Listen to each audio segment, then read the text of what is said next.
Hello बच्चों, कैसे हैं आप लोग। तो अब बात कर रहे हैं बेटा अनदर इंपॉर्टेंट चैप्टर हेरिडिटी की। पहले ही चैप्टर होता था बेटा हेरिडिटी एंड इवोल्यूशन, बट इसमें से नए सिलेबस के हिसाब से ये वाला पार्ट जो है इसको डिलीट कर दिया गया है। तो अभी सिर्फ हमें क्या डिस्कस करना है, हेरिडिटी पार्ट डिस्कस करना है।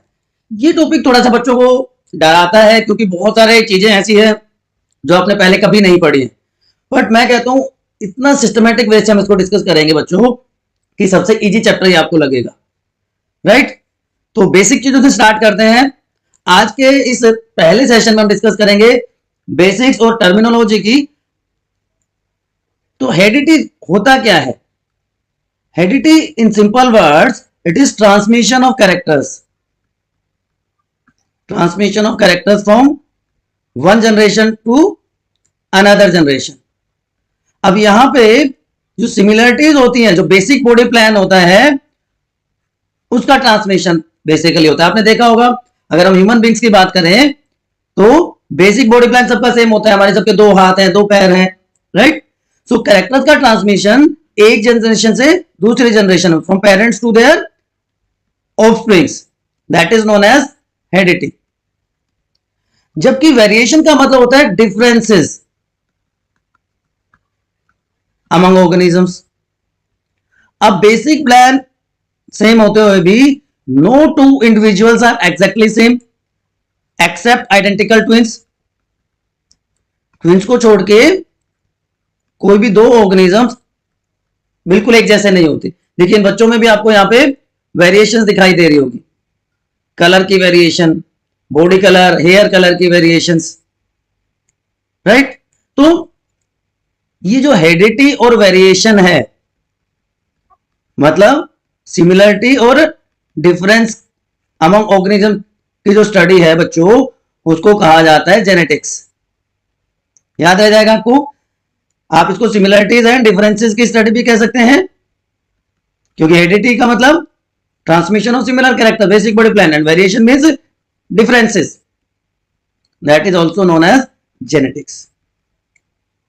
तो अभी तक हमने जो बात करी कि genetics deal with the study of heredity and variation. तो transmission of character from one generation to next generation, वो क्या हो गया, हेरिडिटी। और जो डिफरेंसेस का ट्रांसमिशन है पेरेंट्स से ऑफस्प्रिंग में, एक जनरेशन से दूसरे जनरेशन में, उसको हम क्या कह रहे हैं, वेरिएशन। तो दोनों ही इंपॉर्टेंट हैं, लेकिन आपने ये भी देखा होगा कि जो नॉर्मल रूटीन से अलग चीजें होती हैं वो जल्दी नोटिस होती है।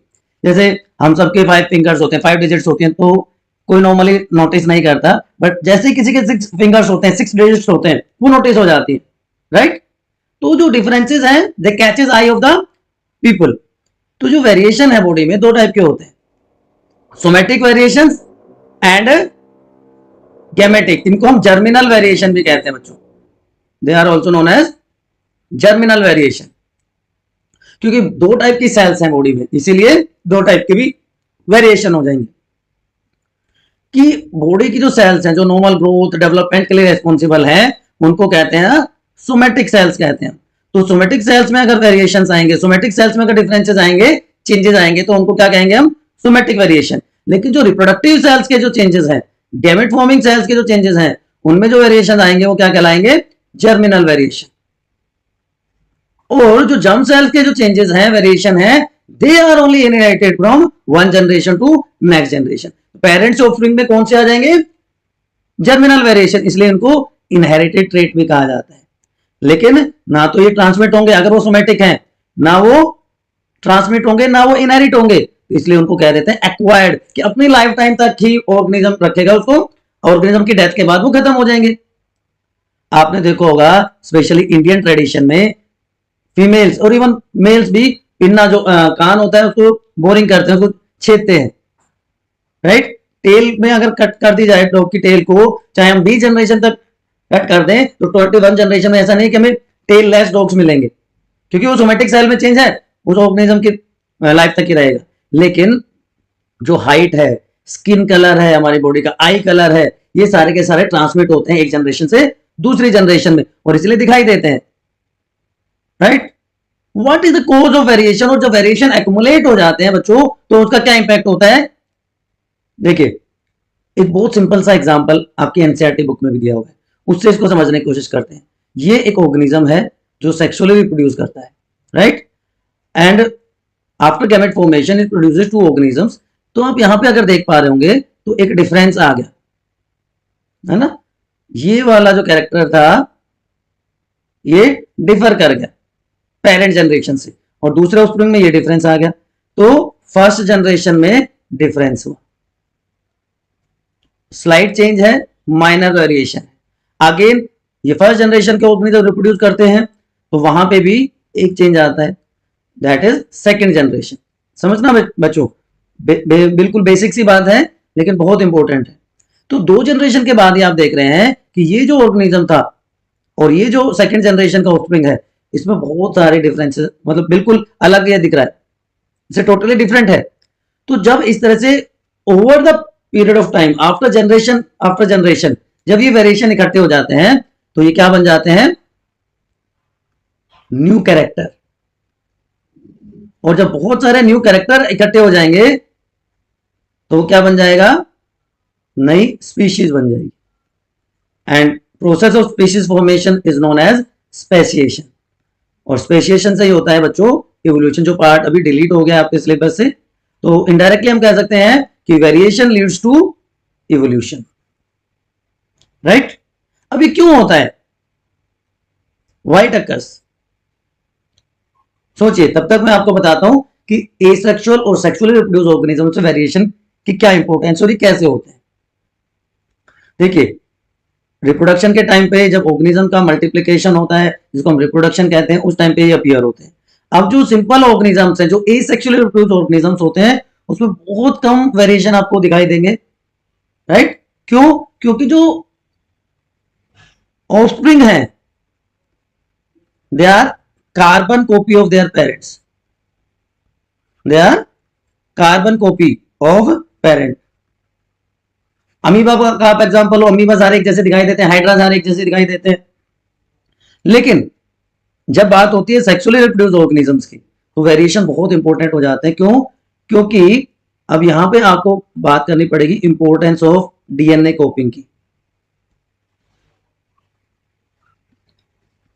कि जो 99.9% जो डीएनए है वो सारे ह्यूमंस में सेम है, 0.1% का जो डिफरेंस है इट कंट्रीब्यूट्स अ लॉट, और उसी की वजह से कोई भी 2 इंडिविजुअल एक जैसे नहीं होते, क्योंकि 3.3 इंटू 10⁹ बेस पेयर्स प्रेजेंट होते हैं ह्यूमन बॉडी में। आगे बताऊंगा इसके बारे में, आप अभी इतना याद रखिए कि 99.9% जो डीएनए है वो सेम है, लेकिन जो 0.1 का डिफरेंस है वो क्यों होता है, that is due to error in DNA copying, error in DNA copying. तो उस एरर की वजह से क्या आ जाते हैं, वेरिएशंस आ जाते हैं, जो अभी मैंने आपसे पूछा था। और वेरिएशन आपको पता है कितना इंपॉर्टेंट हो जाता है। वेरिएशन किस किस रीजन से हो सकते हैं सेक्सुअली रिप्रोड्यूस ऑर्गेनिजम्स में, वो क्रॉसिंग ओवर की वजह से हो सकते हैं, वो म्यूटेशंस की वजह से हो सकते हैं, वो क्रोमोसोम के अनइक्वल डिस्ट्रीब्यूशन की वजह से हो सकते हैं, and variations leads to speciation and ultimately evolution. तो जब एक्यूमुलेट हो जाएंगे वेरिएशन रिप्रोडक्शन के टाइम पे, तो वो नई कैरेक्टर्स, नई स्पीशीज के फॉर्मेशन में हेल्प करते हैं, राइट। तो इससे हमें पता चल गया what is the importance of variation. तो भाई सीधी सी बात है कि अलग अलग टाइप के ऑर्गेनिजम्स को ये अलग अलग एडवांटेज देते हैं। अगर बहुत सिंपल सा ऑर्गेनिज्म है, बैक्टीरिया है कोई, वो हर टेम्परेचर में सर्वाइव कर जाता है।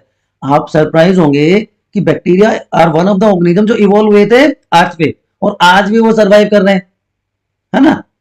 तो या तो उनका बेसिक बॉडी प्लान ऐसा है, या वो अपने आप को इतना सक्सेसफुली अडेप्ट कर लेते हैं, चेंज कर लेते हैं, चेंज एनवायरमेंटल कंडीशन के हिसाब से, है ना। तो एक ऑर्गेनिज्म के लिए अलग तरह से एडवांटेज है, लेकिन दूसरी स्पीशीज में ये सर्वाइवल के चांसेस बढ़ा देता है चेंजिंग एनवायरमेंटल कंडीशन में, और कुछ केसेस में सर्वाइवल के चांस नहीं बढ़ाता, लेकिन डिफरेंस दिखाई देता है। आप ये चेक करना, आप अपनी क्लास में चेक करना, आप अपने घर में चेक करना, ये वाला जो एग्जांपल मैं आपको बता रहा हूं, फ्री एंड फ्यूज्ड या अटैच्ड ईयर लोब्स। कुछ लोगों की जो पिन्ना है, पिन्ना वाला पार्ट है, नीचे की जो लोब है ईयर की, वो स्किन के साथ नीचे की तरफ अटैच नहीं होती, लेकिन बहुत सारा में ये अटैच होती है, it is also a variation.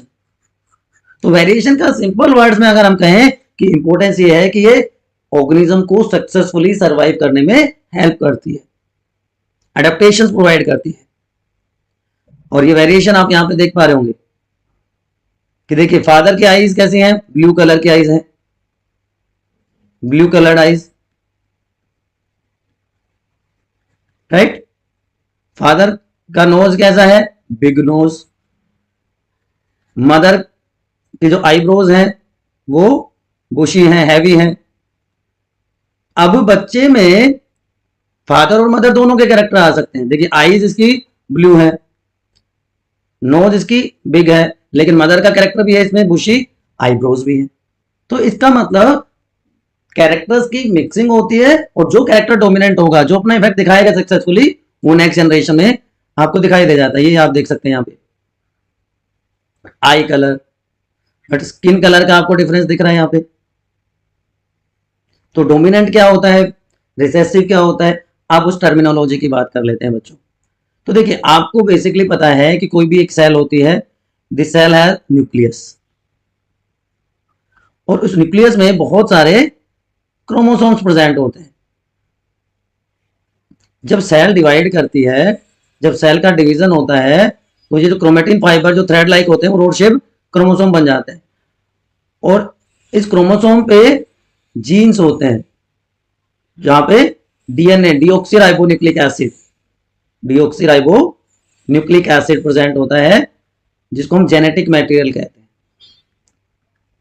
इन सारी चीजों को एक एक करके डिस्कस करेंगे क्योंकि बहुत सारे बच्चों के लिए नई चीजें। तो क्रोमोसोम क्या होता है, क्रोमोसोम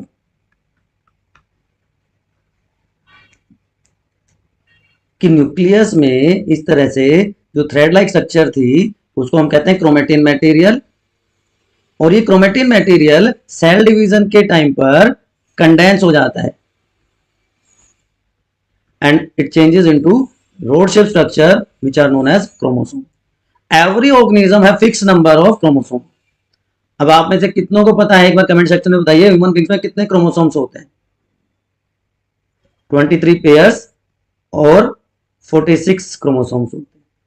उसमें से 22 पेयर्स जो बॉडी की ग्रोथ, मेंटेनेंस, डेवलपमेंट के लिए जरूरी होते हैं, उनको ऑटोसोम्स कहते हैं। और जो लास्ट पेयर है which is XX in female and XY in male, they are known as sex chromosome, right. तो क्रोमोसोम क्लियर हो गया। अब डीएनए क्या है, डीऑक्सीराइबोन्यूक्लिक एसिड। इस क्रोमोसोम में जीन्स प्रेजेंट होते हैं और जीन्स का काम होता है इंफॉर्मेशन को कैरी करना। क्या इंफॉर्मेशन कैरी करना, कि जो जेनेटिक मटेरियल है वो सब्सटेंस जो पेरेंट से ऑफस्प्रिंग्स में ट्रांसमिट होता है उसको हम जेनेटिक मटेरियल कहते हैं। ह्यूमन बींग्स में डीएनए जेनेटिक मटेरियल होता है। तो सेल में न्यूक्लियस था, न्यूक्लियस में क्रोमोसोम्स थे, क्रोमोसोम में क्या है डीएनए है जो डबल हेलिकल स्ट्रक्चर में प्रेजेंट होता है। इस तरह से लैडर, या लैडर नहीं बल्कि रोप को आप वाइंड करते हैं, उस तरह की स्ट्रक्चर होती है ना, यहाँ पे दिख रही है आपको। तो अभी तक मैंने आपको क्या बताया कि सेल है, सेल में न्यूक्लियस, न्यूक्लियस में क्रोमोसोम, क्रोमोसोम में डीएनए, डीएनए कंटेन जीन। तो gene is DNA segment, gene are functional unit of DNA जो हमारे कैरेक्टर्स को डिफाइन करते हैं, जिससे पेरेंट्स और ऑफस्प्रिंग्स में कैरेक्टर्स दिखाई देते हैं। अब ये जीन जो है ये पेयर्स में मिलते हैं। तो कॉन्ट्रास्टिंग फॉर्म या different form of a gene is known as allele. अब देखिए अगर दो एक, ये याद रखिए कि जो क्रोमोसोम्स हैं वो पेयर्स में मिलते हैं।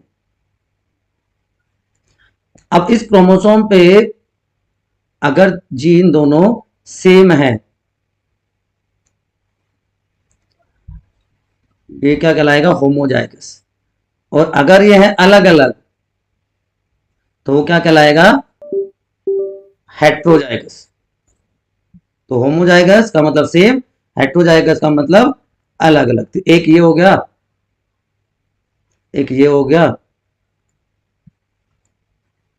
तो ये क्या हो गया, हेट्रोजाइगस। होमो का मतलब सेम ही होता है ना, सेम। तो दोनों के दोनों अलील भी अगर सेम है तो वो क्या कहलाएगा, होमोजाइगस।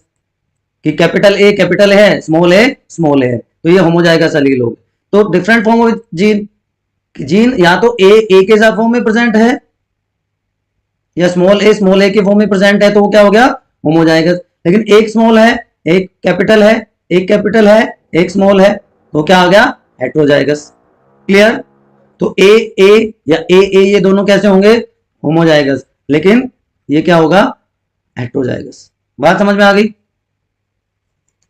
तो जीन क्या है, जीन क्या है बच्चों, जीन है डीएनए का segment, smallest segment of DNA is called gene, which carry which transmit characters from one generation to next generation।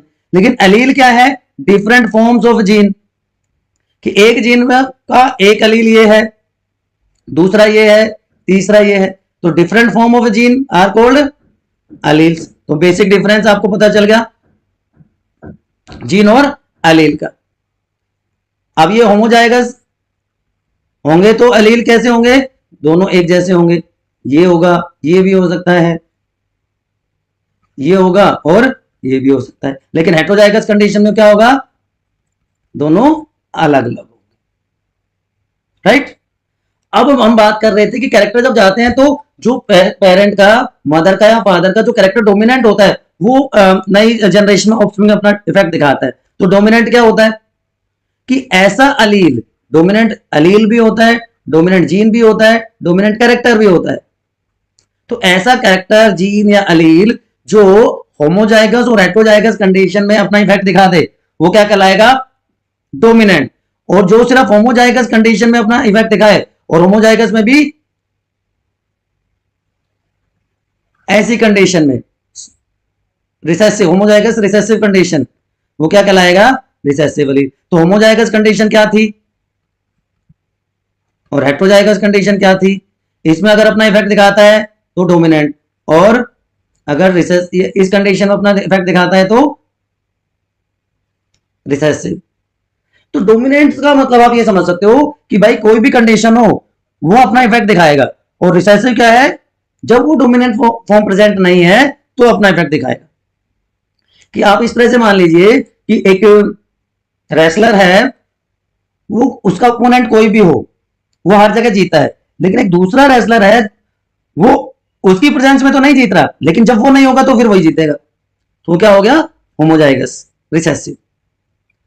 अच्छा, एक होता है haploid and diploid, complete set of chromosome जहां पे दो कॉपी प्रेजेंट हो वो क्या कहलाएगा, डिप्लॉइड। इसको 2n से लिखते हैं कि हर क्रोमोसोम की दो कॉपी है, तो वो कंडीशन क्या कहलाएगी, डिप्लॉइड। तो जो जाइगोट होता है वो हमेशा डिप्लॉइड होगा। सोमेटिक सेल जो है हमेशा बॉडी की वो कैसी होंगी, डिप्लॉइड होंगी।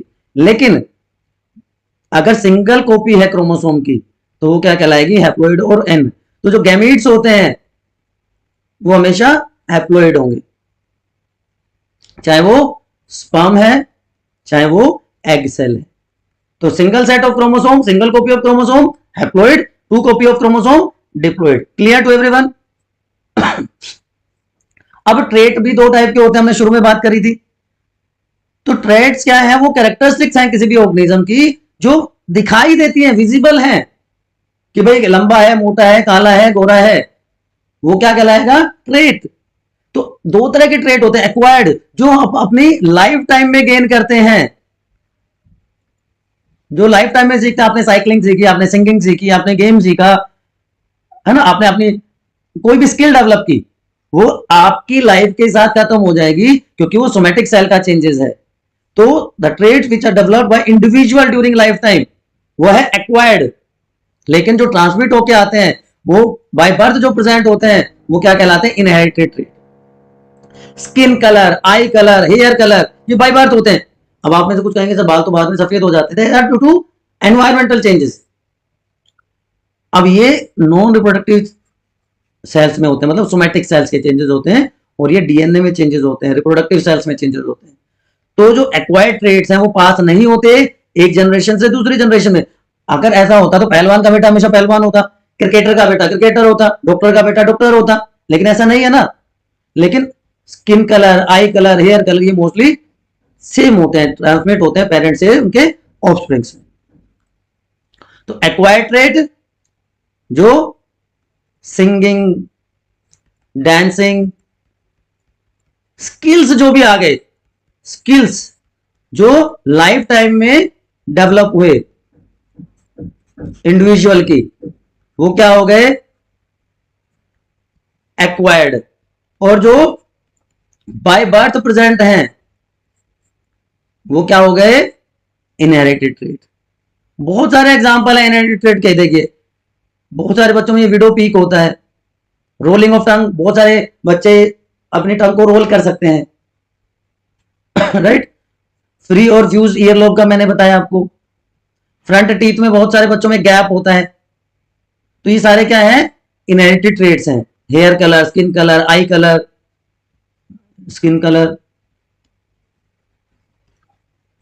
अब दूसरे फीचर्स की अगर हम बात करें, जीनोटाइप और फिनोटाइप, जेनेटिक मेकअप कि जीन्स की फॉर्म में वो ऑर्गेनिज्म कैसे रिप्रेजेंट होगा, वो क्या कहलाएगा जीनोटाइप। जबकि फिनोटाइप क्या फिजिकल और आउटर अपीयरेंस के देखने में वो कैसा लग रहा है। अब मैं कहूं कि एक प्लांट है वो टॉल है या प्लांट में व्हाइट फ्लावर्स हैं, तो वो क्या हो गया उसका फिनोटाइप। लेकिन जब उसको इंटरनली स्टडी करेंगे, उसके जीन्स को जब देखेंगे, तो वो क्या कहलाएगा उसका जीनोटाइप।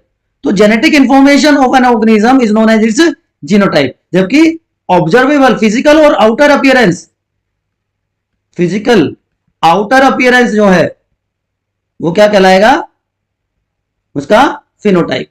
अब ये genes capital T, capital B, small B, heterozygous condition, तो ये जीन्स है, तो ये इसका जीनोटाइप हो गया। लेकिन फ्लावर का कलर भाई पर्पल है, व्हाइट है, बाहर से दिखाई दे रहा है, तो वो उसका फिनोटाइप है। इसी तरह दूसरे फॉर्म में आप देखिए जीनोटाइप मतलब वो कोडेड इंफॉर्मेशन है ऑर्गेनिज्म के कैरेक्टर की, जिसकी वजह से उसकी आउटर अपीयरेंस दिखाई देगी, फिजिकल अपीयरेंस दिखाई देगी। Blue I colour and brown I colour दिख रहा है साहब। जिसके जीन्स क्या होंगे उसका जीनोटाइप क्या होगा। अगर हेटेरोजाइगस कंडीशन में है या डोमिनेंट कंडीशन में तो ब्राउन आई कलर होगा, लेकिन रिसेसिव कंडीशन में ब्लू आई कलर होता है। तो ये सारे के सारे वर्ड्स कुछ नए हैं बेटा आपके लिए, इसलिए मैं आपको डिटेल में बता रहा हूं कि चैप्टर में आगे वर्ड्स बार बार आएंगे जब हम मेंडलिज्म पढ़ेंगे। अब देखिए होमोजाइगस ऑलरेडी हम डिस्कस कर चुके हैं कि दोनों के दोनों एलील एक जीन के अगर सेम होते हैं तो वो क्या कहलाता है homozygous. Capital T small T, या कैपिटल बी स्मॉल बी, ये दोनों हो गए होमोजाइगस। और मिक्सिंग हो दोनों अलग अलग हो तो क्या कहलाएगा हेटेरोजाइगस। देखिए इस तरह से आप समझिए, मान लीजिए एक प्लांट है, टॉलनेस को हम कैपिटल टी से दिखा रहे हैं और ड्वार्फ को स्मॉल टी से दिखा रहे हैं। तो गैमेट फॉर्मेशन जब होगी तो दोनों तरफ से एक एक आएगा। तो F1 जनरेशन में सारे कैसे होंगे टॉल, लेकिन दोनों कैपिटल टी भी है स्मॉल टी भी है, तो क्या हो गया ये हेटेरोजाइगस टॉल। ये वाली कंडीशन होगी हेटेरोजाइगस कंडीशन। तो होमोजाइगस और हेटेरोजाइगस में क्या फर्क है। होमोजाइगस ये है कि आइडेंटिकल एलील्स हैं जीन के होमोलोगस क्रोमोसोम्स पे। ये क्रोमोसोम क्या है होमोलोगस क्रोमोसोम है, पेयर्स में मिलते हैं, तो वो कंडीशन क्या कहलाएगी होमोजाइगस। लेकिन डिप्लॉइड ऑर्गेनिज्म में हेटेरोजाइगस क्या होगा कि जो जीन और प्रेजेंट है लोकस पे उसके एलील अलग अलग हो तो क्या कहलाएगा हेटेरोजाइगस। ये भी होमोलोगस क्रोमोसोम्स है but genes are different, alleles are different. कि होमोजाइगस डोमिनेंट अभी बताया मैंने कैपिटल टी या स्मॉल टी, लेकिन जब जो दोनों के गैमेट्स कंबाइन होके और F1 जनरेशन बनेगी वो कैसी होगी हेटेरोजाइगस टॉल। ठीक है बच्चों, यहां तो कोई कंफ्यूजन है, कोई इफ बट है कि भाई टर्मिनोलॉजी में कहीं पे भी कोई वर्ड आपको समझ में नहीं आ रहा हो। What is genetics, study of heredity and variation, similarities और डिफरेंसेस के स्टडी को हम क्या कहते हैं जेनेटिक्स। टर्मिनोलॉजी हमने सारी डिस्कस कर ली। अब who is father of genetics? Gregor John Mendel is known as father of genetics, right? तो अब हम बात करेंगे मेंडलिज्म की कि किस तरह से मेंडल ने काम किया, कौन से प्लांट पे काम किया, क्या मेंडल का रिमार्केबल कंट्रीब्यूशन रहा। तो अब हम इसी की बात करेंगे बच्चों। ग्रेगर जॉन मेंडल, जैसा कि मैंने आपको पहले भी बताया है, he is known as father of genetics, right? तो उनका जो रिमार्केबल कंट्रीब्यूशन रहा in the field of genetics, उसकी अब बात करते हैं। तो ये हिस्टोरिकल बैकग्राउंड अगर हम देखें तो आप इसको सिंपली यहां से पढ़ सकते हैं। तो उनके कंट्रीब्यूशन के बारे में जब हमने पढ़ा तो पता चला कि there are two things, physical and chemical basis of inheritance. तो फिजिकल बेसिस क्या होता है इनहेरिटेंस का, and what is chemical basis of inheritance? तो जीन, जिसको मेंडल ने क्या कहा था, factor, is physical basis of inheritance, क्योंकि ये ट्रांसमिशन में हेल्प करता है कैरेक्टर्स के from one generation to another generation. लेकिन at the same time DNA, जो कि जेनेटिक मटेरियल है, ऑलरेडी हम डिस्कस कर चुके हैं, डीएनए इज जेनेटिक मटेरियल, और डीएनए का जो स्मॉलेस्ट सेगमेंट है सिस्ट्रोन कहलाता है बेटा। तो it is known as, DNA is known as chemical basis of inheritance. तो फिजिकल बेसिस क्या हो गया, फैक्टर्स, जिनको अब हम जीन कहते हैं, and chemical basis is DNA, and smallest DNA segment is known as cistron. तो ग्रेगर जॉन मेंडल 1822 से 1884 तक उन्होंने सर्वाइव किया, and he was the first person जिन्होंने डेमोन्स्ट्रेट किया mechanism of transmission of character from one generation to next generation. लेकिन Mendel का work almost 34 years तक रिकॉग्नाइज नहीं हो पाया। 34 इयर्स तक हम कह सकते हैं कि लोगों ने उसको आइडेंटिफाई ही नहीं किया। क्या रीजन रहे 34 इयर्स तक मेंडल को रिकॉग्नाइज नहीं किया गया? सबसे पहला जो रीजन था, he was not a scientist, he was a priest। तो लोगों को विश्वास ही नहीं हुआ कि कोई प्रीस्ट भी इस तरह का रिमार्केबल वर्क कर सकता है।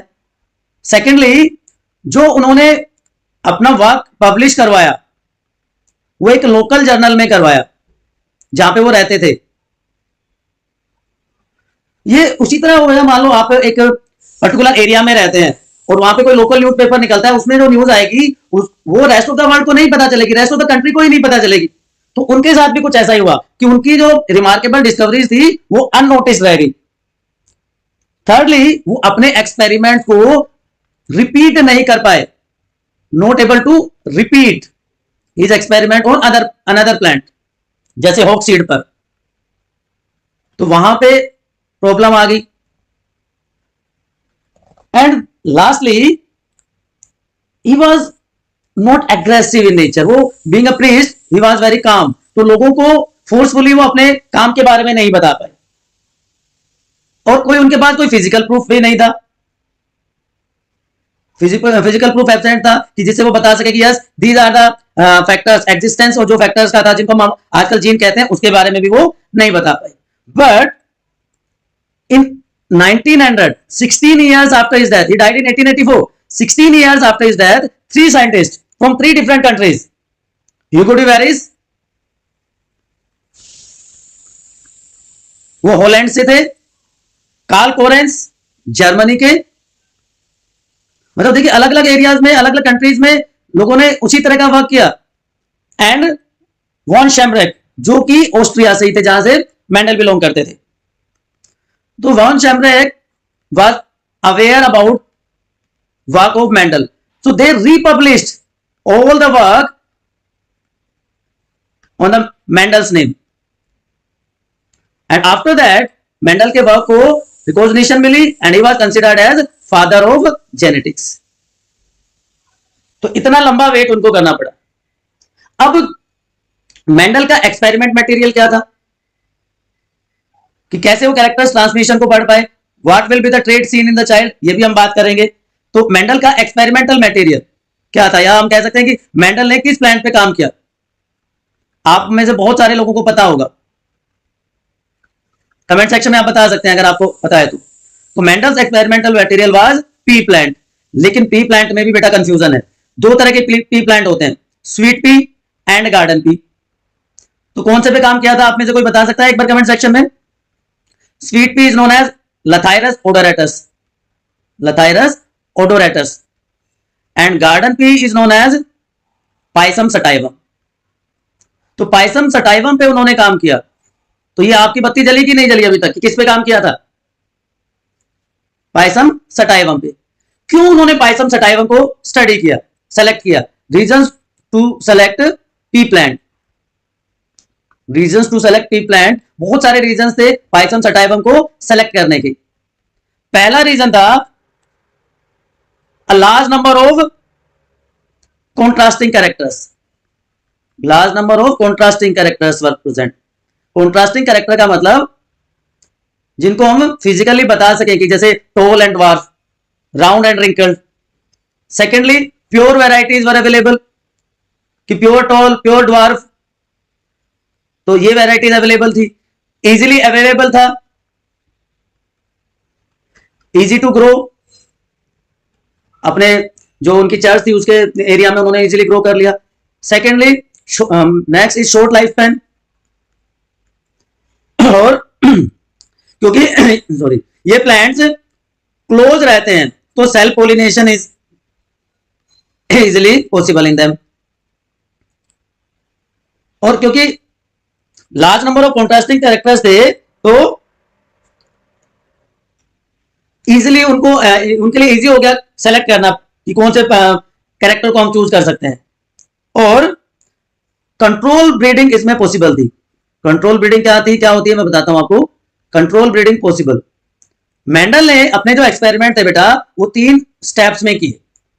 सबसे पहला जो स्टेप उन्होंने फॉलो किया, स्टेप्स नंबर 1, उन्होंने सबसे पहले सिलेक्शन किया प्योर प्लांट का, pure parent, selection of pure parents. Pure parent से क्या मतलब है कि भाई पेरेंट्स भी क्या मिक्स हो सकते हैं? यस. प्योर पेरेंट का मतलब अगर टोलनेस लिया तो कैपिटल टी होमो जाएगा स्टॉल, और ड्वार्फ लिया तो होमो जाएगा ड्वार्फ.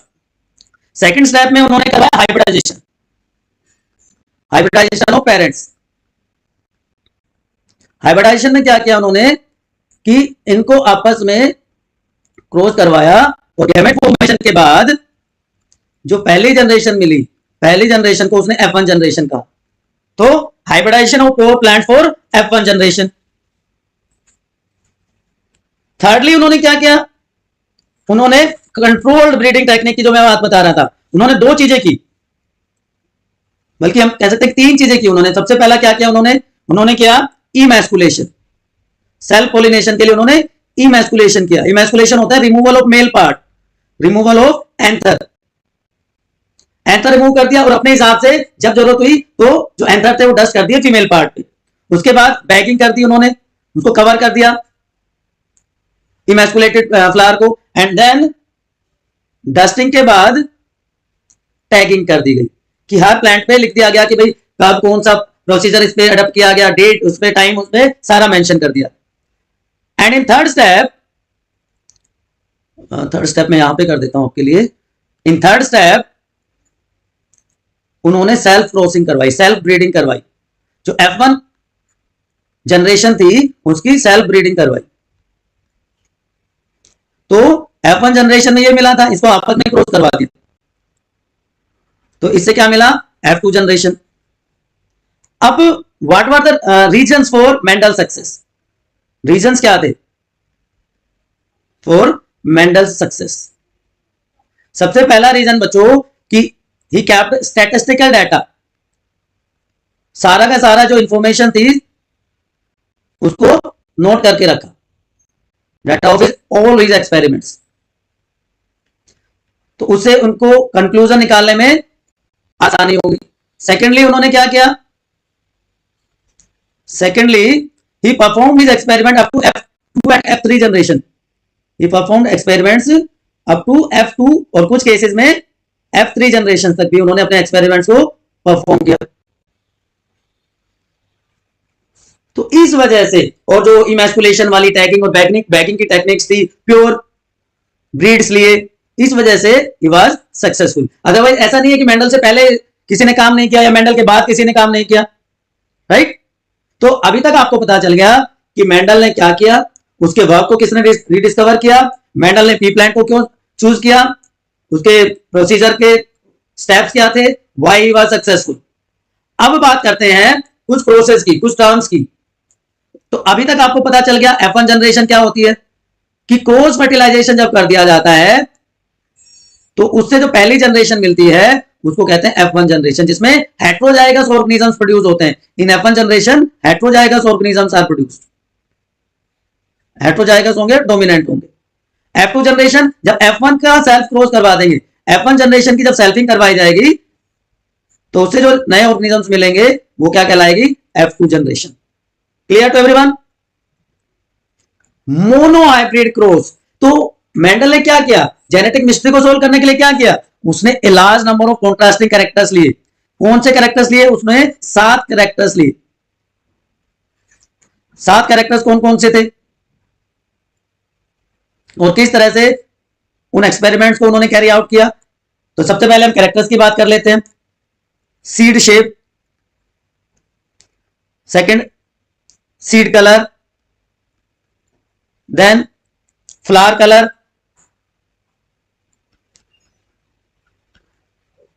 पोड शेप, जो मटर का छिलका होता है ना उसकी शेप की बात है, पोड shape, then pod colour,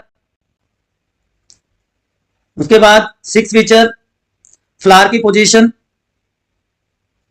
and lastly जो 7th कैरेक्टर था बच्चों, दैट वाज प्लांट की हाइट या स्टेम की हाइट। ये 7 कॉन्ट्रास्टिंग कैरेक्टर्स ली। अब कॉन्ट्रास्टिंग ये कैसे हुए कि इसमें डोमिनेंट कौन सा था और इसमें रिसेसिव कौन सा था। अब तक आपको ये पता है कि जो डोमिनेंट कैरेक्टर होता है तो फर्स्ट लेटर कैपिटल में लिखा जाता है। तो सीड शेप की बात करें तो राउंड, राउंड का आर, एंड रिसेसिव क्या था, रिंकल, तो स्मॉल आर हो गया। ये आपको ध्यान रखना है, यही मेन चीज है। उसके बाद सीड कलर की बात करें तो येलो, तो येलो डोमिनेंट है तो कैपिटल वाई, और ग्रीन रिसेसिव हो गया।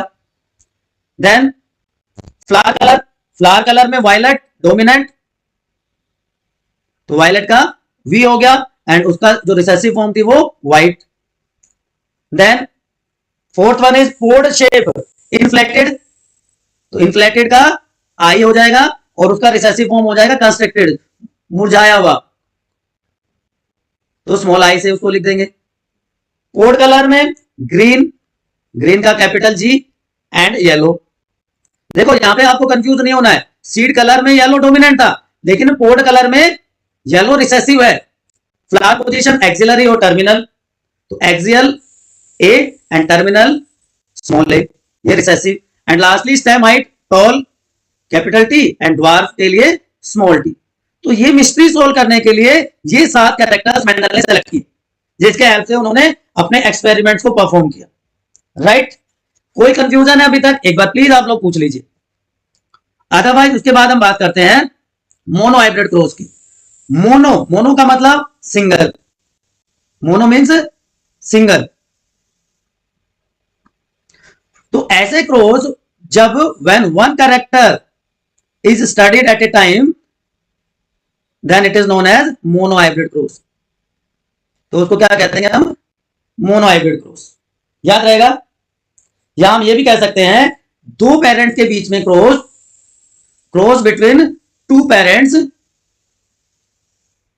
having only one heritable character, only one heritable character, heritable का मतलब जो ट्रांसमिट हो, तो उसको हम क्या कह देंगे बच्चों, मोनोहाइब्रिड क्रॉस। तो सबसे सिंपल एग्जांपल मैं आपके लिए सबसे पहले लेता हूं मोनोहाइब्रिड क्रॉस में, हाइट ऑफ द स्टेम या height of the plant, height of stem या हाइट ऑफ प्लांट। तो हमने क्या लिया था डोमिनेंट के लिए, डोमिनेंट क्या था, टॉल, और उसकी रिसेसिव फॉर्म क्या थी, ड्वार्फ। तो ड्वार्फ के लिए small T, small T, tallness के लिए कैपिटल, कैपिटल टी। अब जब गैमेट फॉर्मेशन होगी तो कैपिटल टी इधर से और रिसेसिव का स्मॉल टी, ये दोनों मिल जाएंगे और ये जनरेशन क्या कहलाएगी, F1 जनरेशन। ये हेट्रोजाइगस प्लांट्स होंगे और हेट्रोजाइगस कंडीशन में सिर्फ डोमिनेंट कैरेक्टर अपना इफेक्ट दिखा पाता है। तो ये सारे क्या हो गए, हेट्रोजाइगस टॉल। याद आ जाएगा बच्चों। अब जब इनका सेल्फ क्रॉस करवाया, F1 जनरेशन का सेल्फ क्रॉस जब हुआ, मतलब इनको जो हेटेरोजाइगस टोल थे, अब ये पेरेंट की तरह करेंगे, गैमेट फॉर्मेशन हुआ तो दो तरह के गैमेट्स यहां से बने और दो ही तरह के गैमेट्स यहां से बने। अब आप इनको चेकर बोर्ड की हेल्प से सोल्व कर सकते हो। इसको चेकर बोर्ड कैसे होगा? चेकर बोर्ड आप ऐसे बना सकते हो, यहां पे पहले आप दोनों गैमेट्स ले लेंगे, उनके symbols capital T capital A और इधर भी कैपिटल टी स्मॉल टी। तो अब देखिए क्या कैसे बनेंगे, इनको दोनों को लेना एक साथ। ये वाला ले लेते हैं कलर, दिस वन, चलो यही रख लेते हैं। तो दोनों कैपिटल टी हो गए, यहाँ पे कैपिटल टी स्मॉल टी, ये कैपिटल टी स्मॉल टी और दोनों स्मॉल टी। तो देखिए कितने तरह के कॉम्बिनेशन मिले हमें, तीन तरह के कॉम्बिनेशन मिले।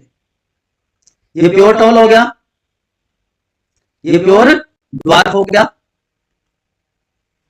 और ये क्या हो गया, हेटेरोजाइगस टॉल, जो F1 जनरेशन में मिला था हमें, हेटेरोजाइगस टॉल। तो रेशियो क्या है, 1:2:1, ये दो है, तो रेशियो क्या आई, 1:2:1। लेकिन देखने में कैसे लग रहे हैं, तीन क्या है, ये भी टॉल, ये भी टॉल और ये भी टॉल। तो फिनोटाइप रेशियो क्या आई,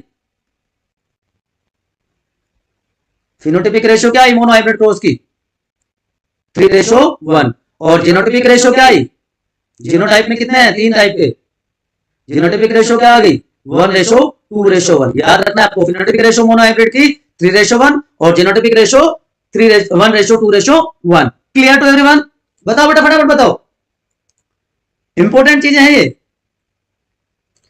अगर ये समझ में आ गया तो आपकी आधी प्रॉब्लम सोल्व हो जाएगी, आधी प्रॉब्लम सोल्व हो जाएगी। आ गया समझ में? चले आगे, चलिए अगर ये समझ में आ गया तो अब हम बात कर लेते हैं दूसरे क्रॉस की, जिसको हम क्या कहते हैं, जिसको हम कहते हैं डाई हाइब्रिड क्रॉस। तो मोनोहाइब्रिड में क्या हुआ था, चलो बताओ फटाफट। मोनोहाइब्रिड में एक कैरेक्टर स्टडी किया था, अब डाई हाइब्रिड में डाई का मतलब two, when two characters are studied at a time, two characters are studied simultaneously at a time, तो उसको क्या कहते हैं, डाई हाइब्रिड क्रॉस, या cross between two parents, cross between two parents having बताओ फटाफट, हैविंग टू हेरिटेबल कैरेक्टर्स, दो heritable characters हो जाएंगे तो उसको हम क्या कह देंगे हम बच्चों, डाई हाइब्रिड क्रॉस। दो कैरेक्टर लेने हैं, अब आप अपने चॉइस के दो कैरेक्टर्स बता दो फटाफट, अदरवाइज मैं अपने हिसाब से लेता हूं। चलिए आप नहीं बता रहे, बता दो कमेंट सेक्शन में। चलिए सीड शेप ले लेते हैं और सीड का ही कलर ले लेते हैं। तो सीड शेप में हमने क्या लिया था, राउंड एंड येलो, तो राउंड डोमिनेंट मान लिया और ये इसकी रिसेसिव फॉर्म, और कलर में, सॉरी राउंड सीड कलर हो गया, तो ये सीड कलर हो गया और ये सीड शेप नीचे ले लेते हैं। सीड शेप में क्या हो गया, wrinkled and green, wrinkled and green. तो डोमिनेंट कैरेक्टर कौन सा लिया था हमने सीड कलर में, सीड शेप में, सॉरी बताओ फटाफट, सीड शेप में डोमिनेंट कैरेक्टर क्या था, अभी मैंने बताए थे 7 कैरेक्टर,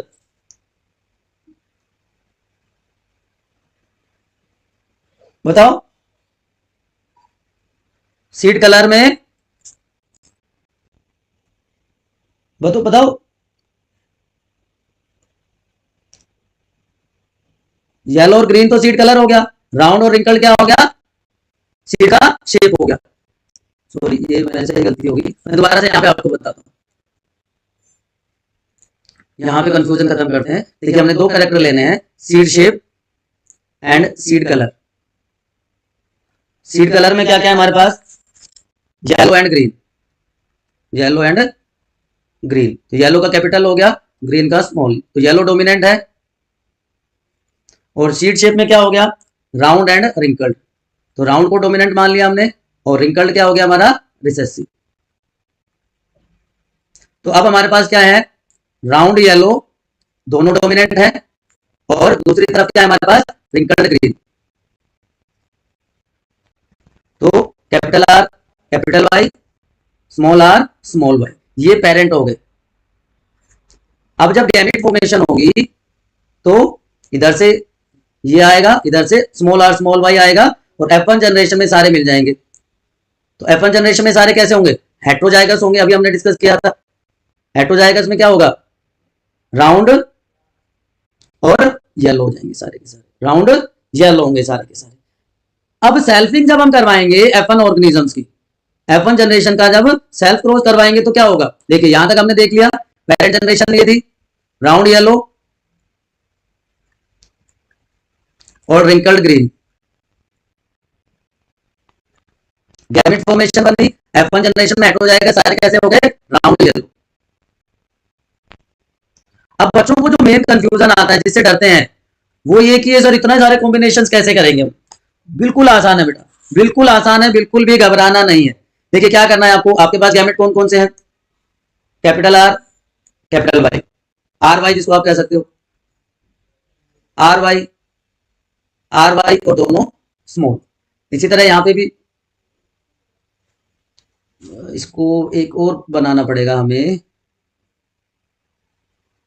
यहां पे R Y, R Y, R Y and R Y. यही रिजल्ट है, आप कैसे इसको ऑब्टेन करेंगे। देखिए आपको कुछ नहीं करना है, आपको इनको मिलाते हुए चले जाना है, इनको मिक्स करते चले जाना है, इसको इसके साथ कर देंगे, सिंपल है, बताओ इजी है ना। तो आपको ये वाला चेकर बोर्ड मिल जाएगा। अब देखिए जहां पे भी कैपिटल आर आ जाएगा उसका मतलब राउंड है, वो अकेला ही है। कैपिटल वाई जहां पे आ जाएगा उसका मतलब क्या है, वो येलो है। तो देखिए ये राउंड येलो, ये भी राउंड येलो, ये भी राउंड येलो, ये भी राउंड येलो, ये भी, जहां पे भी कैपिटल आर आपको दिख रहा है सारे कैसे होंगे, राउंड। ये इस तरह से आप मिलाते चले जाएंगे, सेम चेकर बोर्ड आप इजिली बना सकते हैं, कोई कंफ्यूजन नहीं, जैसे जैसे है वैसे आप चलते चले जाइए, आपका चेकर बोर्ड कंप्लीट हो जाएगा। हो रहा है, स्मॉल आर आ गया दोनों, यहाँ पे स्मॉल वाई कैपिटल आ गए, सॉरी दोनों स्मॉल, एक कैपिटल एक स्मॉल वाई, एक कैपिटल एक स्मॉल और दोनों वाई स्मॉल आ गए, दोनों आर स्मॉल एक कैपिटल वाई और यहाँ पे दोनों। अब देखिए ये कंडीशन सबसे अलग है, दोनों के दोनों रिसेसिव कैरेक्टर एक साथ हैं। तो अब क्या हुआ आपके पास, जब आप कैलकुलेट करेंगे बच्चों, तो इसमें आपको दो चीजें देखने को मिल जाएगी। क्या क्या देखने को मिल जाएगा, चार तरह के कॉम्बिनेशन है, राउंड येलो ये पेरेंटल है, और रिंकल्ड ग्रीन ये भी पेरेंटल है। तो राउंड येलो कितने हो गए, 9, और रिंकल्ड ग्रीन कितना होगा, 1। अब इसके बीच में जितने भी कॉम्बिनेशन है, राउंड के साथ क्या आ जाएगा, ग्रीन आ जाएगा, रिंकल्ड के साथ क्या आ जाएगा, येलो आ जाएगा, ये 3 होंगे। तो हमारी रेशो क्या आ गई, 9:3:3:1, ये फिनोटिपिक रेशो है F2 जनरेशन की, नॉट F1, F2 जनरेशन की फिनोटिपिक रेशो है। आप इसको कैसे चेक कर सकते हैं, देखिए अलग अलग कैरेक्टर ले लीजिए, पहले सीड शेप ले लीजिए। अगर हमारी मोनो हाइब्रिड रेशो क्या आती है, 3:1, तो एक कैरेक्टर लिया सीड शेप, सीड शेप में क्या है, राउंड एंड रिंकल्ड। तो राउंड कितने हैं, देखिए राउंड कितने, यहाँ पे 9 और यहाँ पे 3, तो कितने हो गए 12।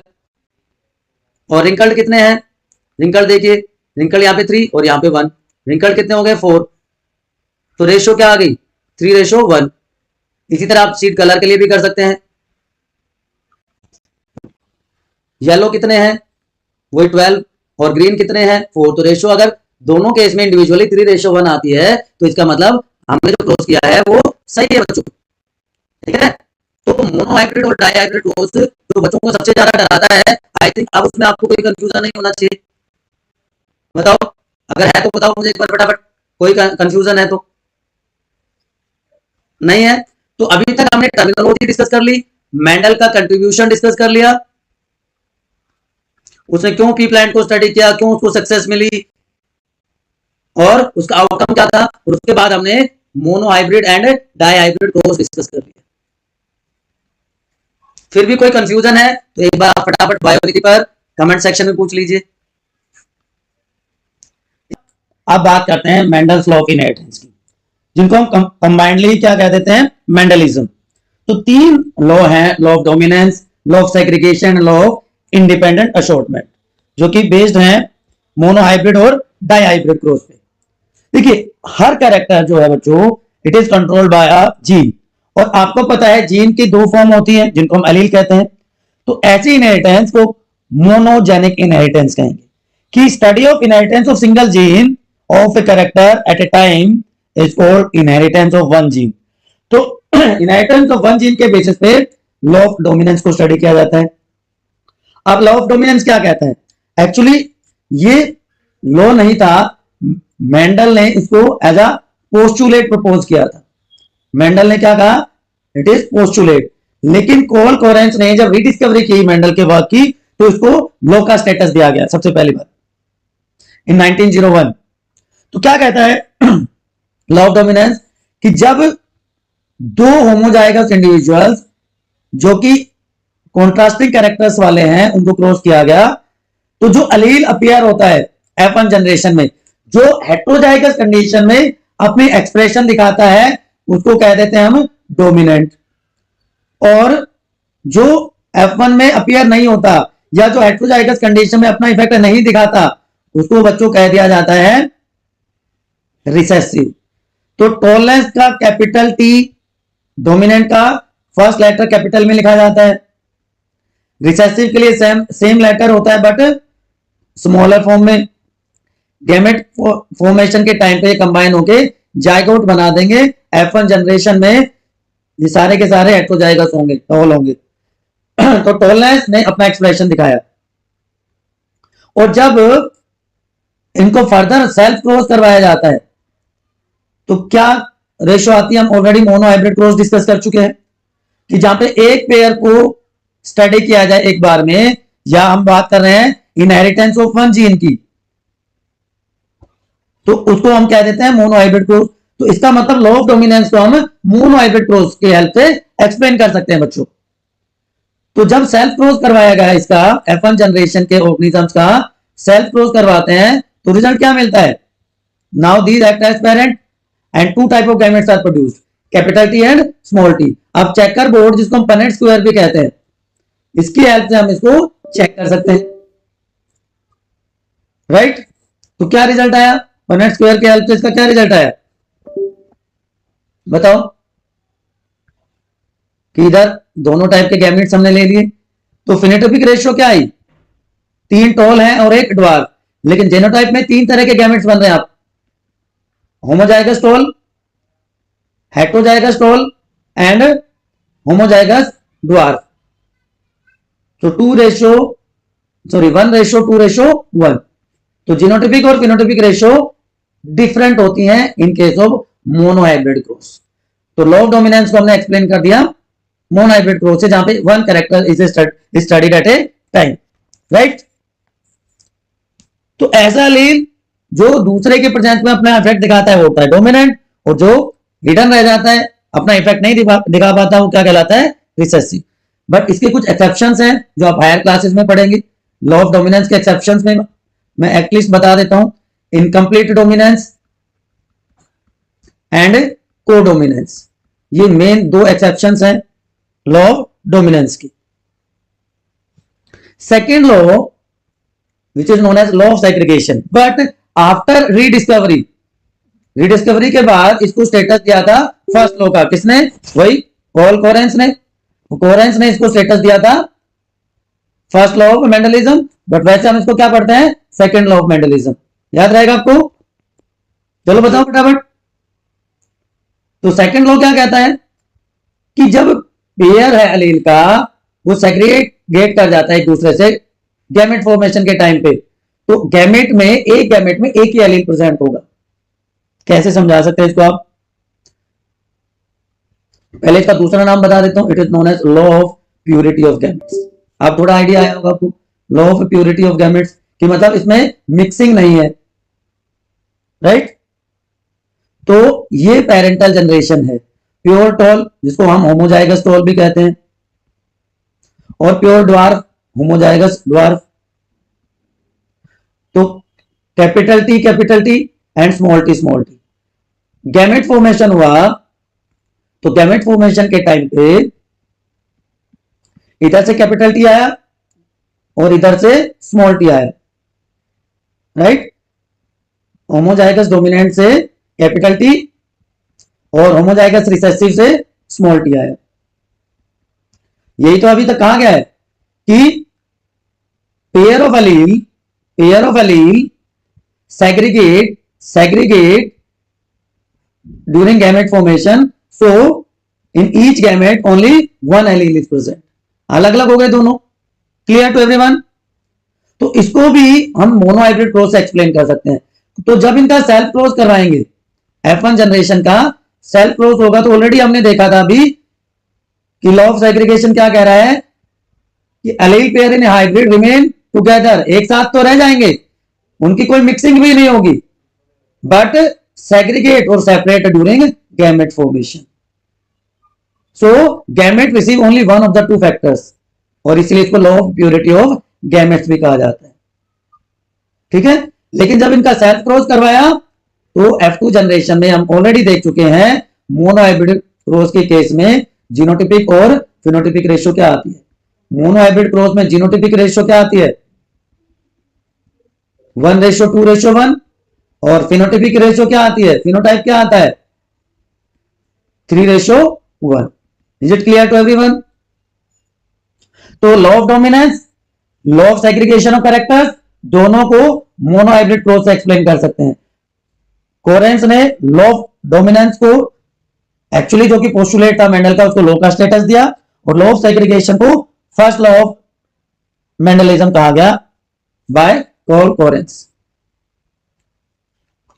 तो लॉ ऑफ सेग्रीगेशन क्या कह रहा है? देखिए, लॉ ऑफ सेग्रीगेशन क्या कह रहा है कि एक जीन एक से ज्यादा फॉर्म में एग्जिस्ट कर रहा है।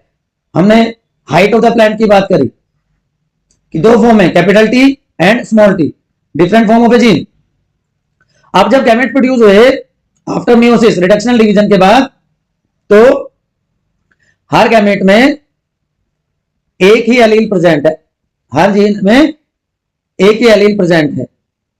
तो हर ऑर्गेनिज्म दो एलील इनहेरिट करता है पेरेंट से, लेकिन ये दोनों अलग अलग होते हैं। एक डोमिनेंट होगा जो अपना इफेक्ट दिखाएगा, दूसरा रिसेसिव होगा जो अपना इफेक्ट नहीं दिखा पाएगा। ठीक है, तो सोमेटिक सेल्स, जर्मिनल सेल्स में जो चेंजेस होंगे, जो कैरेक्टर्स होंगे, वो एक्सप्रेस हो जाएंगे नेक्स्ट जनरेशन में। अब लॉ ऑफ इंडिपेंडेंट असॉर्टमेंट, इसको क्या कहा गया? इनहेरिटेंस ऑफ टू जीन, कि एक बार में दो कैरेक्टर को हम एक साथ स्टडी कर रहे हैं, तो इसको कहा गया Mendel's second law. It is called as Mendel's second law after rediscovery by Correns. ये लॉ क्या कहता है कि जो सेग्रीगेशन है, जो असॉर्टमेंट है हर पेयर की, वो इंडिपेंडेंट है दूसरे के। कि जब गैमेट फॉर्मेशन होगी तो एक जो पेयर है, एक जो ट्रेट का कैरेक्टर का पेयर है, वो सेग्रीगेट हो जाएगा दूसरे से independently without interfering expression of other trait और अदर कैरेक्टर। ठीक है, इसको आप ऐसे समझ सकते हैं कि ह्यूमन बॉडी में बहुत सारे कैरेक्टर्स हैं, कि भाई अगर हम कलर की ही बात करें तो स्किन कलर है, हेयर कलर है, आई कलर है, सारे के सारे अलग अलग हैं। ऐसा नहीं है ना कि स्किन कलर हेयर कलर के एक्सप्रेशन को रोकता है, या हेयर कलर आई कलर के एक्सप्रेशन को रोकता है। सारे के सारे अलग अलग जीन से रेगुलेट हो रहे हैं, अलग अलग क्रोमोसोम्स पे लोकेटेड है। तो लॉ ऑफ इंडिपेंडेंट असॉर्टमेंट यही कह रहा है बच्चों कि when two homozygous parents, when two homozygous round yellow different two pair of contrasting characters, seed shape और सीड कलर ले लिया हमने, राउंड येलो डोमिनेंट है, रिंकल्ड ग्रीन रिसेसिव है, उनको क्रॉस करवाया तो इनहेरिटेंस ऑफ वन जीन की सीड शेप जो है वो सीड कलर को इंटरफेयर नहीं करेगी। So in they are inherited independent of each other. मतलब कि डायहाइब्रिड में जब गैमेट फॉर्मेशन होती है तो डिस्ट्रीब्यूशन जो एलील का है वो इंडिपेंडेंट है। तो कैसे है देखिए, ये दो कैरेक्टर लिए हमने, गैमेट फॉर्मेशन के बाद F1 जनरेशन में सारे के सारे हेटेरोजाइगस ऑर्गेनिजम्स प्रोड्यूस है। अब हेटेरोजाइगस में यहाँ पे क्या है, सारे के सारे राउंड एंड येलो है, सॉरी यहाँ पे लिखा हुआ है। लेकिन जब इनकी सेल्फिंग करवाएंगे, सेल्फ क्रोस जब करवाएंगे F1 हाइब्रिड्स का, तो 4 type of gametes are produce, round yellow, ये भी round green, wrinkled yellow, wrinkled green. तो हमने ऑलरेडी चेकर बोर्ड की हेल्प से देखा था कि जो फिनोटिपिक रेशियो आती है 9:3:1 आती है, और जीनोटिपिक रेशियो को आप मोबाइल नंबर की तरह याद रख सकते हैं। मोबाइल नंबर की तरह आप याद रख सकते हैं 121 242 121, इसको आप देखेंगे तो यही रेशियो आएगी। क्या जो इसी तरह पे लिखी हुई है 111 सॉरी 112 411 2121, 9 कॉम्बिनेशन बनते हैं, ये इजी है याद रखने में। ठीक है, तो मतलब आप देख रहे हो अगर इसको हम सिर्फ इंडिपेंडेंटली चेक करें कि एक कैरेक्टर को एक बार में ले, one character eight a time, तो हमने ले लिया सीट का कलर क्या था, येलो और ग्रीन। तो जो रेशियो आई थी हमारी 9:3:3:1, उसमें कैसे कैसे थे, ये सारे राउंड येलो थे, ये सारे कैसे थे, रिंकल्ड ग्रीन थे, ये सारे रिंकल्ड ग्रीन थे। अब ये रिकॉम्बिनेंट थे तो राउंड ग्रीन और ये रिंकल्ड येलो। तो येलो टोटल कितने हुए 9 + 3 12, और ग्रीन कितने हुए 3 + 1 4। तो रेशियो क्या आया 3:1। इसी तरह सीड का शेप ले लीजिए आप इंडिपेंडेंटली, सीड शेप में राउंड कितने हैं 9 + 3 12, और रिंकल्ड कितने हैं 3 + 1 4। रेशियो क्या आई 3:1। इसका मतलब सीड का कलर भी और सीड का शेप भी, मोनो हाइब्रिड क्रॉस जब करवाते हैं एक बार में एक कैरेक्टर लेते हैं तो रेशियो ये आती है फिनोटाइपिक रेशियो। मतलब दोनों कैरेक्टर एक दूसरे को इंटरफेयर नहीं कर रहे, दोनों अपना इफेक्ट इंडिपेंडेंटली शो कर रहे हैं, अपने एक्सप्रेशन इंडिपेंडेंटली दिखा रहे हैं। तो इनहेरिटेंस ऑफ 2 जीन हमने देख ली। अब जो एक्सेप्शन क्या है, एक्सेप्शन लॉ ऑफ डोमिनेंस के क्या क्या थे, इनकम्प्लीट डोमिनेंस एंड कोडोमिनेंस। इसके क्या है linkage and crossing over, linkage and crossing over. इसका मतलब सिर्फ लॉ ऑफ सेग्रीगेशन है जो जिसका कोई एक्सेप्शन नहीं है। ठीक, अब 2 और टर्म मैं आपको यहां पे एक बार बता देता हूं इन लॉज के साथ, back cross and test cross, कि जब किसी F1 इंडिविजुअल को किसी भी पेरेंट के साथ, चाहे वो रिसेसिव है चाहे वो डोमिनेंट है, उसके साथ वापस से क्रॉस करवाएंगे तो वो क्या कहलाएगा बैक क्रॉस। कि ये देखिए F1 जनरेशन थी, हेटेरोजाइगस टोल थे, इसको होमोजाइगस रिसेसिव के साथ या इसको होमोजाइगस डोमिनेंट के साथ जब क्रॉस करवा देंगे तो वो क्या कहलाएगा बैक क्रॉस। ठीक, लेकिन जब F1 हाइब्रिड को डबल रिसेसिव पेरेंट के साथ क्रॉस करवाया जाएगा तो वो क्या कहलाता है बच्चों, उसको कह देते हैं टेस्ट क्रॉस। तो टेस्ट क्रॉस के केस में फिनोटाइपिक और जीनोटाइपिक रेशियो सेम होती है 1:1। एंड टेस्ट क्रॉस की यूटिलिटी क्या है, why test cross is important. Test cross इसलिए इंपॉर्टेंट है कि इसकी हेल्प से हम किसी भी डोमिनेंट एक्सप्रेशन का जीनोटाइप फाइंड आउट कर सकते हैं। ठीक है, इसकी हेल्प से हम यूजफुल रिसेसिव ट्रेस को इंट्रोड्यूस कर सकते हैं हाइब्रिड में, और ये प्लांट ब्रीडर्स के लिए बहुत इंपॉर्टेंट है। प्लांट ब्रीडर्स इसको क्रॉप इंप्रूवमेंट प्रोग्राम तो यूज करते हैं। और हम ये भी कह सकते हैं test cross is done to check purity of gametes, to check purity of gametes, इसके लिए भी हम इसको यूज कर सकते हैं बच्चों। तो law of dominance, law of segregation, law of independent assortment, test cross, back cross, कोई भी कंफ्यूजन है आप प्लीज फटाफट पूछ लीजिए कमेंट सेक्शन में। लॉ ऑफ सेग्रीगेशन का कोई एक्सेप्शन नहीं है। Law of dominance actually Mendel का पोस्टुलेट था जिसको कोरेंस ने लॉ का स्टेटस दिया। रीडिस्कवरी के बाद law of segregation first law रहा। लॉ ऑफ डोमिनेंस के 2 एक्सेप्शंस हैं मेनली, इनकम्प्लीट डोमिनेंस, कोडोमिनेंस, उसके अलावा मल्टीपल एलिज्म, प्लियोट्रोपी, ये भी इसके एक्सेप्शंस में आते हैं। लॉ ऑफ इंडिपेंडेंट असॉर्टमेंट को डायहाइब्रिड क्रॉस से हम एक्सप्लेन कर सकते हैं, उसके भी एक्सेप्शंस हैं, लिंकेज एंड क्रॉसिंग ओवर। चलिए उसके बाद हम बात करेंगे बेटा सेक्स डिटर्मिनेशन की। कैसे जो कैरेक्टर्स हैं, जो ट्रेड्स हैं, वो ट्रांसमिट होके नेक्स्ट जनरेशन में अपना इफेक्ट दिखाते हैं, और we can say how do traits gets expressed. इसके साथ साथ हम बात करेंगे बेटा सेक्स डिटर्मिनेशन की, राइट।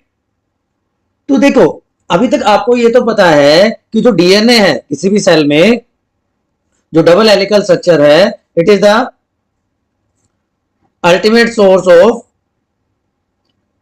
मेकिंग प्रोटीन्स, है ना। तो ये डबल हेलिकल स्ट्रक्चर होती है जिसको हम क्या कहते हैं डीएनए। इसके 2 स्ट्रैंड्स होते हैं 5 prime to 3 prime and 3 prime to 5 prime, और उसके बीच में नाइट्रोजनस बेसिस की पेयरिंग होती है।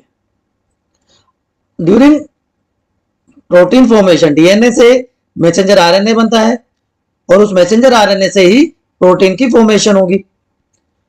अब जो डीएनए का पेयर है जो इंफॉर्मेशन प्रोवाइड कर रहा है फॉर प्रोटीन सिंथेसिस, उसको हम क्या कहते हैं? जीन कहते हैं। ठीक है, इसका मतलब अगर किसी सेल में जीन प्रॉपरली काम कर रहा है तो डिजायर्ड अमाउंट में प्रोटीन की फॉर्मेशन होगी और वो प्रोटीन जिस पर्टिकुलर फंक्शन के लिए रेस्पॉन्सिबल है वो काम भी एफिशिएंटली होता रहेगा। बहुत सिंपल सा एग्जांपल लेते हैं हम, height of the plant. Height of the plant depend upon the growth hormone, और इस ग्रोथ हार्मोन को, जीएच को कौन कंट्रोल कर रहा है? This growth hormone is controlled by a gene. अब अगर ये जीन सफिशिएंट अमाउंट में एफिशिएंटली काम कर रहा है तो प्लांट की ग्रोथ नॉर्मल होगी। अगर ये ग्रोथ हार्मोन या ये जीन एक्सेसिवली प्रोड्यूस हो रहा है, ज्यादा अमाउंट में प्रोड्यूस हो रहा है, तो क्या हो जाएगा? टॉलनेस हो जाएगी। और अगर ये कम अमाउंट में है तो ड्वार्फ हो जाएगा प्लांट। इसी तरह ह्यूमन बींग्स में हम देख सकते हैं, ह्यूमन बींग्स में अगर हाइट के लिए रिस्पॉन्सिबल जीन प्रॉपरली काम कर रहा है तो नॉर्मल ग्रोथ होगी। लेकिन अगर वो अपना हार्मोन ज्यादा अमाउंट में प्रोड्यूस कर रहा है, जीएच, तो जायंटिज्म हो जाता है। आपने देखा होगा बहुत सारे लोग एबनॉर्मली 7 फीट 7.5 फीट के हो जाते हैं, और अगर कम अमाउंट में होता है तो लोग 2 फीट 3 फीट के भी हो जाते हैं। तो ड्वार्फिज्म या जायंटिज्म हो सकता है। तो इसका मतलब ये हो गया ना बच्चों कि जीन जो है, जो पर्टिकुलर प्रोटीन को फॉर्मेशन करता है, अगर वो चेंज होता है तो जो उससे रिलेटेड प्रोटीन है उसका प्रोडक्शन अफेक्ट होगा, और जो फंक्शन वो रेगुलेट कर रहा है वो भी इनडायरेक्टली अफेक्ट हो जाएगा। तो दोनों के दोनों, अगर सेक्सुअल रिप्रोड्यूस ऑर्गेनिज्म की बात करें तो इन सेक्सुअली रिप्रोड्यूस ऑर्गेनिज्म, या हम कह सकते हैं कि ह्यूमन बीइंग्स, बोथ जो पेरेंट हैं वो इक्वली कंट्रीब्यूट करते हैं, क्योंकि जो डीएनए है वो पेरेंट से, दोनों से इक्वली आता है, मैटरनल भी और पैटर्नल भी, फादर से भी और मदर से भी। अब जो गैमेट बनते हैं वो गैमेट फ्यूज करके जाइगोट की फॉर्मेशन कर देंगे। तो ए copy of the gene is transferred from the both parent. So A copy of the gene is transferred from the both parents, और वो डिपेंड करेगा कि किसका कैरेक्टर डोमिनेंट है, फादर का कि मदर का। तो नेक्स्ट जनरेशन में या ह्यूमन बीइंग के केस में बच्चे में वही कैरेक्टर दिखाई देता है। तो डीएनए से जब मैसेंजर आरएनए की फॉर्मेशन होती है उस प्रोसेस को कहते हैं ट्रांसक्रिप्शन, और जब मैसेंजर आरएनए से प्रोटीन की सिंथेसिस होती है तो उसको कह देते हैं ट्रांसलेशन। ठीक है ना बच्चों? तो आपको समझ में आ गई बात? पूरा एक बार समराइज कर लेते हैं क्या क्या बातें हमने करी। कि देखिए सीधी सी बात थी कि हमारे पास है डीएनए, डीएनए के ऊपर है जीन, जीन कंट्रोल करता है किसी प्रोटीन के सिंथेसिस को, and this protein is responsible for a unique character, right? तो एक सेल है, सेल में क्रोमेटिन मटेरियल प्रेजेंट था जो कि फाइब्रस थ्रेड लाइक स्ट्रक्चर थी। अब जब सेल डिवीजन होता है तो during cell division this thread like structure changes into rod shaped chromosomes, condensation हो जाता है। On chromosome genes are present, जिसका नंबर फिक्स होता है पर्टिकुलर स्पीशीज में, और ये जीन की कॉपी दोनों पेरेंट से, from parent a copy of the gene is transferred to the next generation in the form of gametes.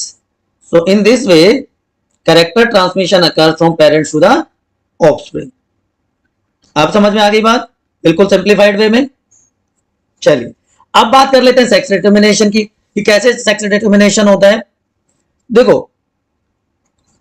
वो प्रोसेस जिसके थ्रू किसी भी इंडिविजुअल का सेक्स डिसाइड होता है, उसके जेनेटिक मटेरियल की कंपोजिशन के बेसिस पे उसको कह देते हैं सेक्स डिटर्मिनेशन। दो टाइप का सेक्स डिटर्मिनेशन होता है ऑर्गेनिजम्स में, एनिमल्स में, environmental and chromosomal. Environmental and chromosomal sex determination, कि जब एबायोटिक फैक्टर्स, जब एनवायरमेंटल फैक्टर्स लाइक टेम्परेचर, या पोल्यूशन, इस तरह के फैक्टर जब सेक्स डिटर्मिनेशन में हेल्प करें तो वो कहलाएगा एनवायरमेंटल सेक्स डिटर्मिनेशन। जबकि जो दूसरे हायर एनिमल्स हैं उसमें क्रोमोसोम की हेल्प से सेक्स डिटर्मिनेशन होता है। तो जो डिफरेंट स्पीशीज हैं they use very different methods for sex determination, जिनमें से कुछ एनवायरमेंट पे भी डिपेंड करते हैं। तो जैसे रेप्टाइल्स की हम बात करें तो वहां पे जो टेम्परेचर है वो क्रूशियल रोल प्ले करता है to determine sex of the new organism. Alligators का मैं एग्जांपल अगर आपको दूं, रेप्टाइल्स की हम बात कर रहे हैं, एलिगेटर्स हो गए, टर्टल्स हो गए, टोर्टॉइस, क्रोकोडाइल्स, वहां पे जो टेम्परेचर है इंक्यूबेशन का वो बहुत इंपॉर्टेंट हो जाता है। अगर टर्टल्स की मैं बात करूं तो 28 डिग्री से लेस है अगर temperature, then males are produced. लेकिन अगर टेम्परेचर अबव 33 डिग्री सेल्सियस हो जाता है देन फीमेल्स आर प्रोड्यूस्ड। तो टेम्परेचर हेल्प कर रहा है इन सेक्स डिटर्मिनेशन। एलिगेटर्स में भी ऐसा ही होता है कि अगर इंक्यूबेशन पीरियड 30 डिग्री या उससे बिलो है तो फीमेल प्रोड्यूस होंगी, 34 डिग्री सेल्सियस से ज्यादा है तो मेल प्रोड्यूस होंगे। ठीक है, likewise in crocodile also high temperature maleness को प्रमोट करता है, लो टेम्परेचर फीमेलनेस को प्रोड्यूस करता है या प्रमोट करता है, राइट। तो एनवायरमेंटल फैक्टर जब डिसाइड कर देते हैं then it is known as environmental sex determination. Snails में इसी तरह से होता है, इंडिविजुअल अपना सेक्स चेंज कर लेते हैं तो इसका मतलब वहां पे भी sex is not genetically determined. Bonellia का आप एग्जांपल ले सकते हैं, दूसरा एनालिड होता है। तो इन बोनेलिया क्या व्हाट हैपेंस, यहां पे जो ये खुद ऑर्गेनिज्म है जो वोम है वो अनडिफरेंशिएटेड होता है सेक्सुअली। जैसे ही कोई लार्वा ग्रोन फीमेल के कांटेक्ट में आता है, larva plus grown female when they come in contact, तो क्या होगा, तो स्मॉल मेल प्रोड्यूस हो जाएगा और वो स्मॉल मेल एंटर कर जाता है फीमेल की बॉडी में और एज ए पैरासाइट रहता है in the uterus of the female. ठीक, तो ये तो आ गया सारा एनवायरमेंटल सेक्स डिटर्मिनेशन की बात। Now how the sex of newborn individual is determined, इसका मतलब हम बात कर रहे हैं हायर ऑर्गेनिजम्स की, हम बात कर रहे हैं ह्यूमन बीइंग्स की, राइट। तो ह्यूमन बीइंग्स में जो सेक्स डिटर्मिनेशन है उसको क्रोमोसोमल सेक्स डिटर्मिनेशन या एलोसोमिक सेक्स डिटर्मिनेशन भी कहा जाता है। क्रोमोसोमल या एलोसोमिक या क्रोमोसोमल, राइट। अब यहां पे कैसे होता है जी कि मोस्टली जो एनिमल्स हैं वो होते हैं डिप्लॉइड, तो वहां पे दो तरह के क्रोमोसोम्स होंगे। एक क्या होंगे, सेक्स क्रोमोसोम जिनको हम क्या कहते हैं एलोसोम, और दूसरे क्या हो जाते हैं, बाकी जो इसके अलावा क्या हो जाते हैं उनको कहते हैं ऑटोसोम्स। तो ह्यूमन बीइंग्स में 22 पेयर्स तो किसके होते हैं, ऑटोसोम्स के, और एक pair XX in females and XY in male, वो क्या हो जाता है सेक्स क्रोमोसोम का। तो ये जो लास्ट क्रोमोसोम है ये डिटरमिन करता है सेक्स ऑफ द इंडिविजुअल। अब यहां पे आप देख रहे हो मेल में दोनों क्रोमोसोम अलग अलग हैं, तो it is known as heterogametic, और फीमेल्स में दोनों सेम है तो वो क्या कहलाएगी homogametic. So females are homogametic but males are heterogametic in human beings, या हेट्रोजाइगस भी आप कह सकते हो। ठीक, तो किस तरह से सेक्स डिटर्मिनेशन होगा बताओ। तो अभी तक मैंने आपको बताया कि ह्यूमन क्रोमोसोम्स में मैटरनल और पैटर्नल दोनों की कॉपी आती है, वो बाकी के जो पेयर्स हैं जिनको हम ऑटोसोम्स कह देते हैं। लेकिन जो लास्ट पेयर है जिसको हम सेक्स क्रोमोसोम कहते हैं, फीमेल में है XX तो वो होगी होमोगेमेटिक, और मेल में क्या है वो XY तो वो हो गया हेट्रोगेमेटिक। ठीक, तो अगर मेल का X क्रोमोसोम, क्योंकि हेट्रोगेमेटिक है दोनों तरह के गैमेट्स प्रोड्यूस करेगा X और Y क्रोमोसोम वाले, तो अगर मेल का X फीमेल के X के साथ कंबाइन करता है तो जाइगोट कैसा होगा, XX and female is born. But अगर मेल का वाई क्रोमोसोम फीमेल के एक्स क्रोमोसोम के साथ फ्यूज करता है, ए बॉय चाइल्ड और male is born, right. So जो न्यूबॉर्न बेबी है, it inherit X chromosome from mother, क्योंकि वो है होमोगैमेटिक है, उसमें तो वाई क्रोमोसोम होता ही नहीं है। तो बच्चा चाहे जो नेक्स्ट जनरेशन का, वो चाहे बॉय है चाहे गर्ल है, उसमें एक्स क्रोमोसोम कहां से आएगा, एक मदर से। अब वाई क्रोमोसोम अगर मदर का, सॉरी फादर का मदर के एक्स के साथ कंबाइन कर जाएगा तो बॉय इज बोर्न, और अगर फादर का एक्स मदर के एक्स के साथ कंबाइन कर जाएगा तो गर्ल चाइल्ड इज बोर्न। तो हमारी सोसाइटी में बड़ा मिसकंसेप्शन है, फीमेल को ब्लेम किया जाता है for birth of a girl child. वैसे तो किसी को भी हम ब्लेम नहीं कर सकते कि because it is a random fusion, ये चांस है 50-50% का चांस है। लेकिन अगर ब्लेम भी करना है तो आप मेल को कीजिए ना, क्योंकि मेल के पास वाई क्रोमोसोम है, फीमेल के पास तो है ही नहीं, right. So in this way sex determination occurs in human beings. और कुछ दूसरे टाइप के भी सेक्स डिटर्मिनेशन के मेथड्स होते हैं, जहां पे सेक्स क्रोमोसोम डिफरेंट ऑर्गेनिजम्स में डिफरेंट टाइप का होता है। ह्यूमन फीमेल में तो मेल आर हेट्रोगेमेटिक, लेकिन कुछ फीमेल्स भी हेट्रोगेमेटिक होते हैं, जैसे मोथ्स में, बटरफ्लाइज में Z note Z Z type, ठीक है, मोथ और बटरफ्लाइज में, या रेप्टाइल्स में, बर्ड्स में और मैमल्स में, except human beings. Heterogametic male XX XY male का हो गया, मैन का। उसके अलावा Drosophila, XX not in grasshopper. अब एक वर्ड और होता है यहाँ पे, एक और वर्ड हम डिस्कस कर सकते हैं, उसको बच्चों हम कहते हैं parthenogenesis. Parthenogenesis, development without fertilization, उसको क्या कह देंगे हम, पार्थिनोजेनेसिस। ये किस में होता है, कोई एग्जांपल बता सकता है तो एक बार फटाफट कमेंट सेक्शन में लिख के मुझे बताइए, पार्थिनोजेनेसिस कौन से ऑर्गेनिज्म में देखने को मिलता है, किसी को आइडिया है? मेल हनी बी में पार्थिनोजेनेसिस देखने को मिलता है, इसलिए male honey bee is always haploid, जबकि फीमेल्स चाहे वो वर्कर हैं चाहे वो क्वीन है, वो सारी की सारी कैसे होंगी, डिप्लॉइड होंगी। याद रह जाएगा आपको। अगर यही प्रोसेस प्लांट में होती है तो उसको कह देते हैं बच्चों पार्थिनोकार्पी इन प्लांट्स, ठीक, याद रह जाएगा आपको। चलिए, तो ये आपका चैप्टर था, क्योंकि इसमें एक पार्ट अब डिलीट कर दिया गया, इवोल्यूशन वाला पार्ट। तो अब सिर्फ आपको हेरिडिटी वाला पार्ट पढ़ना है। तो हमने टर्मिनोलॉजी की बात कर ली, हमने मेंडल का कंट्रीब्यूशन देखा, मेंडल के लॉज को डिस्कस किया, कैसे ट्रेड्स एक्सप्रेस करते हैं अपने आप को, and how sex determination occurs. ठीक है, कंफ्यूजन है आपको तो एक बार प्लीज कमेंट सेक्शन में पूछ लीजिए।